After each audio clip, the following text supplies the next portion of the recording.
gwagenda maaso n'okubeera ng'ongoberera. Njagala tugende maaso n'okubeera nga mwana wattu ate olunaku olwaleero tumanya ebyobugagga Speaker Anita Among byagenda maaso n'okubeera nga yeegaana ebiri mu ggwanga lya Bungereza nga bino nno gavumenti yeeyo byagenda maaso n'okubeera ng'eteekako envumbo. Njagala okugenda maaso n'okubeera nga nkutegeeza nti omukyalo ono ssente zagenda maaso n'okubeera nga akuŋŋaanya n'afuna omwaka zisingira ddala ez'omukulembeze w'eggwanga lya Amerika zafuna, kubanga omukulembeze wa Amerika afuna $4 buli mwaka. Kakati omutwalo gumu bwe guba nga guli mu miliyoni 37 nga dola eri ku 37, manyamu kaawo meka zaba afunye. Kyokka nga ffe waakuno mu nsi ey'ezimba obwezimbi omwaka guggwako ng'akukumbye ne miliyoni 2.6 naye mazima Uganda ani atuloga. Kakati nno njagala tugende mu maaso n'okubeera nga tutandikira wano ku bizimbe omukyalo ono byalina nkugambye waliwo ebizuuliddwa okuli hotel wali eri mu ggwanga lya bannaffe aba Bungereza n'ebizimbe ebirala 2. Kakati ate jjukira nti ne gavumenti ey'eggwanga erimanyikiddwa nga erya Dubai nabo bagenda dda maaso eri mu UAE ne bagamba nti mukyala gwe tukutaddeko envumbo n'ensimbi zobadde ogenda maaso n'okubeera nga otereka mu banka zaakuno tugenze mu maaso n'okubeera nga tuzisaako envumbo ziri wano. Njagala tugende mu maaso n'okubeera nga tutandikira naddala ku kizimbe ekimanyikiddwa nga The Royal Hotel wali eri mu kibuga Dubai eky'omukyalo ono kyagenda mu maaso n'okubeera nga mwana wattu abeera nakyo banga akukumba nakyo. Kino nno ekizimbe nkugambye no hotel ekoleramu ddala bali eri abawalabu super era tuyinza nagenda mu maaso nakubeera nga ogamba nti kizimbe kya Uganda nawe agenda mu maaso n'okubeera nga okitunuulira akadde kaakano okukwoyinza ogenda mu maaso n'okubeera nga bukomya amaaso. Kigambibwa nti ekizimbe kino eno kiri mu mitwalo egya dola egiwererako ddala 5 ku 6 egyagenda mu maaso n'okubeera nga ziggwera mu kizimbe kino. Ekizimbe kino nga bw'okiraba kiriko ebisenge ebinene ebigazi nnyo nnyini ddala tuyinza okiyita resort omuwummulirwa abagenyi, ate nga kuno kuliko room oba bye tuyinza okugamba ekisenge eky'amazzi nga gakakala. Ebyo nno mwabamanyidde mu buli obulamu obw'okweyagala ebyo nno mugenda mu maaso n'okubeera nga mubitegeera. Ekizimbe kino kiriraanye ennyanja nga bw'omanyi nti ate eri munnange baliraanye amazzi. Kaakati nno baliraanye ku nnyanja ekizimbe kino kwe kyagenda mu maaso n'okubeera nga kyezimbibwa. Ekizimbe kino eno obuwanvu bwakyo kiwanvu nnyo nnyini ddala nga bugenda mu maaso n'okubeera nga okiraba era okomyako bukomya maaso gwagenda mu maaso n'okubeera nga ongoberera. Njagala okugenda mu maaso n'okubeera nga nkutegeeza nti ono nno omukyala ayina ekizimbe ekirala ekimanyikiddwa nga Crane Paradise Hotel. Kaakati ate kino kisangibwa wano mu ggwanga lyattu Uganda wali eri mu bitundu by'ekisaasi. Jjukira nti ne mu mwaka gwa 2022 wano eno ttiimu ya Uganda yagenda mu maaso n'okubeera ng'esula ku kizimbe kino. Jjukira nti akulira omupiira oba akulira ekitongole ky'ebyemizannyo ekya FUFA ye mwami we Moses Magogo. Kaakati nno tekyatwala buzibu bwonna genda mu maaso n'okubeera nga mwana tu ku hoteeri eno ttiimu y'eggwanga kwesula n'afuna mu titimbi gw'ensimbi yali tennaggwa nno nakubeera ng'ezimbibwa bulungi. Oyo nno ye mukyala. Kaakati eno ebalibwamu waneno ku nsimbi eza Uganda 1.2 billion ezagenda mu maaso n'okubeera nga ziggwera okwo. Kaakati nno waliwo ate ne emanyikiddwa nga Hotel Anita. Eyo nno nayo ya mukyalo ono amanyikiddwa nga Speaker Among. Kino nno kigambibwa nti eno yo ezitowa emitwalo egigenda eyo munnange mu 7 egya dola. Naye mukama abakyala baabano balina enfimbi. Kaakati ono yagenda mu maaso n'okubeera nga yeeyiwamu enzirusi ekika kya Benz ng'eno nno yo yagigula miliyoni zaali biliyoni 1 n'obukadde 440.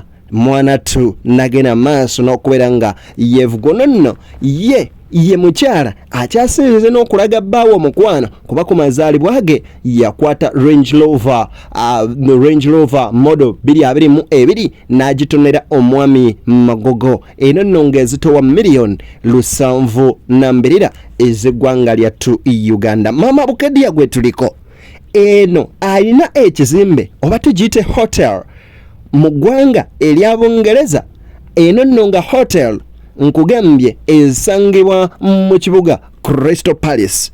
Mu kibuga Crystal Palace ye wasangibwa hotel eno.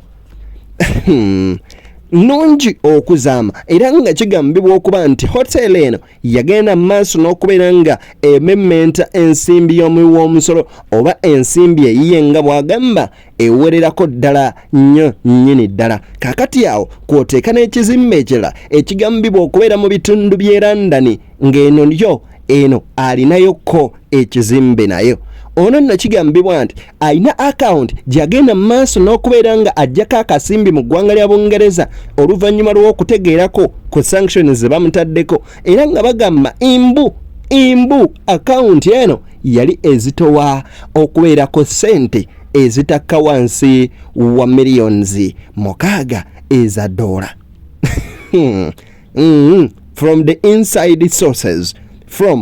inside sources. Kakati nno ebimu ku ebyo njagala weetegereze ekizimbe kino nga bwe kyagenda maaso n'okubeera nga kikola. Wabula nkujjukiza nti gwe atadda subscribinga waludde dda, genda maaso n'okubeera nga osubscribinga munywanyi, ate era ngenda maaso n'okubeera nga nkusaba ekintu kimu nti nno Sheikh Ashraf Demba omusomi w'eddwa gwe tutambula naye agenda maaso n'okubeera nga akukolako, ate mu mbeera yonna tojja genda maaso na kubeera nga wejjusa. Mukubireko ku simu yawo ku screen esembyayo 11 gwalina ebizibu ebyenjawulo ajja maaso n'okubeera nga akukolako. Kakati munzikirize ngende maaso n'okubeera nga mmanjulira amaka g'omukyalo ono ge yagenda maaso n'okubeera nga azimba mu bitundu by'e Bukedya nga ganeeno ga multi-billion. Mbe ngamba nti multi-billion house oba mansion eno ennyumba bw'ogitunuulira munywanyi amaaso kwokomya. Eno nno yagenda maaso n'okubeera nga omwaka ogwa 2022 nga tuyingira 2023 agenda maaso n'okubeera nga akyaza ababaka abasoba 30 ng'agenda maaso n'okubeera nga abakyaza mu makaago n'agenda maaso n'okubeera nga agaggulawo ng'akola omukolo gw'okwebaza n'okubeera ng'afuna omwami Magogo Moses. Amaka gano nkugambye kwokomya amaaso era go gano bw'ogatunuulira bwe gati munywanyi wange toyinza genda maaso nakubeera nga obaako kyogamba okujjako okukaabirira ku bantu b'e Bukedya kuba ate bo be bali mu mbeera embi ennyo nnyini okuzaama. Kakati tuyinza okwogerako ku ssomero ly'omukyalo ono yagenda maaso nakubeera nga ateekawo essomero erimanyikiddwa nga Bukedya comprehensive essomero lino lya mukyalo ono amanyikiddwa nga Anita Anet Among era nga ye ategeeza nti buli mwaka afunamu sente zitaka wansi wa 2.2 billion paya mbu yagamba sente azijja mu bintu bye. Onno mu ngeri y'emu yazimbayoko ne gye tuyita Technical Institute oba essomero ly'ebyemikono. Kakati okwo nagenda maaso n'okubeera nga agattako eddwaliro lye embu lyakola mu bitundu byeyo Anita Anet Among. Tuli ku musakyala speaker agenze maaso n'okubeera nga akukumba akasimbi. Kakati nzikiriza twogere ku leediyo ye emanyikiddwa nga Maama Bukedya.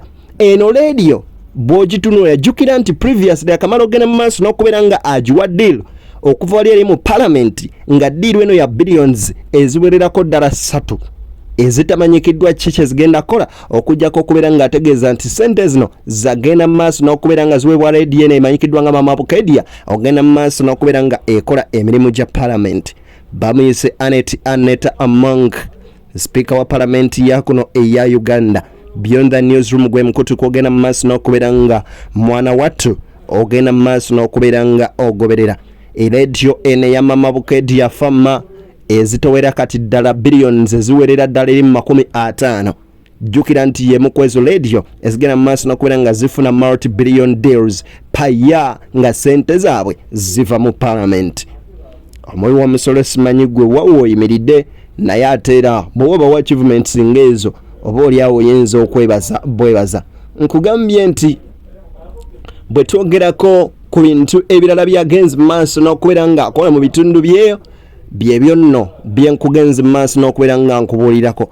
Wabula nukkirize tugende maaso n'okubeera nga tumaliriza n'ekizimbe kino endala hotel gy'alina mu bitundu bya Dubai. Eno nno yo njagala ngende maaso n'okubeera nga nkuwaka vidiyo girabire ddala ogende maaso n'okubeera nga ogigwa enywale oba bwekityo bwe kiri nze naawe.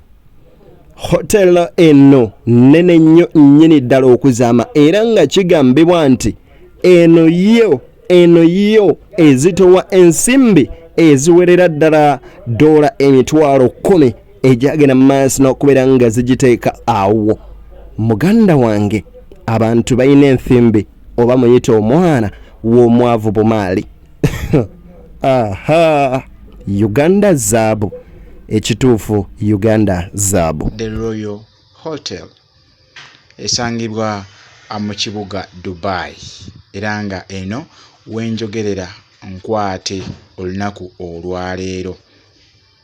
Wenjogerera nkwate olunaku olwaleero. Kyova olaba nga sipiika wa palamenti ekyamazima tabitegeera bulungi nnyo. Tabitegeera bulungi nnyo. Okusinziira ku kavidiyo kano nga bw'okalaba kakulambuzaako ko mu bifo ebisulwamu oba bye wandiise omuntu by'oyinza okuba nga opangisa n'ogenda n'oteekayo otubaatwo ekiro kiramba.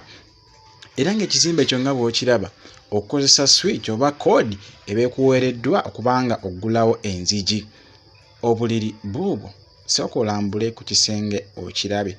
Kino bw'okiyingiramu ekyamazima obanga ali mu nnyumba yo ewaka olw'ensonga nti bw'okituulako n'ofuluma eyandibadde nga balcony lake view ogiraba. Ekyo kye bayise The Royal Hotel eya sipiika wa palamenti y'eggwanga lyattu erya Uganda Anita Among. Muganda wange agenda mu maaso n'okubeera ng'ongoberera ensonga bwezityo bwe zigenda mu maaso n'okubeera nga zitambula. Gwe nno teeka awo ky'olowooza mu comment section. Yakuuma atakuumira mpeera ayisa abasajja Kabaka Magulu Nnyondo, Ronald Mwenda Mutebi owookubiri, Wangala Mama Naabagereka Sylvia Najinda agerekere Obuganda. Mbakubiriza mwagale nnyo ensi yammwe ate era yagala muntu munno kubanga olunaku olw'enkya lwe lugenda okubeera nga lukolawo enjawulo. Ani anaabeerawo, ani anaagenda, ate era kikwasa ennaku nti ffenna tuli baakugenda wabula wawoolaga. Kaakati awo wenkugambira nti mwekwase Katonda oba oliawo olunaku lw'okgenda bwe luliba lituuse obeeko nawe woyinza okugamba nti munywanyi wano eno wengenda okubeera nga nniraanye Namulondo nga bweyogerwako mu bitabo ebitukuvu. Mubeere bulungi baana ba taata. Mweraba Beyond the Newsroom gwe mukutu. Subscribing, sharing, liking, commenting, tutambuze ensonga banywanyi. Mweraba akuuma atakuumira mpeera. Tusinkana olundi Mungu bw'anaaba ateera nga ayagadde. Nyumirwa otunuulire wooteero y'omukyala Sipiika Anita Among ate omanye nti abantu bakola ensimbi oba beeyagalidde mu nsimbi ng'enjogera ennaku zino bweri. Mubeere bulungi baana tu mweraba.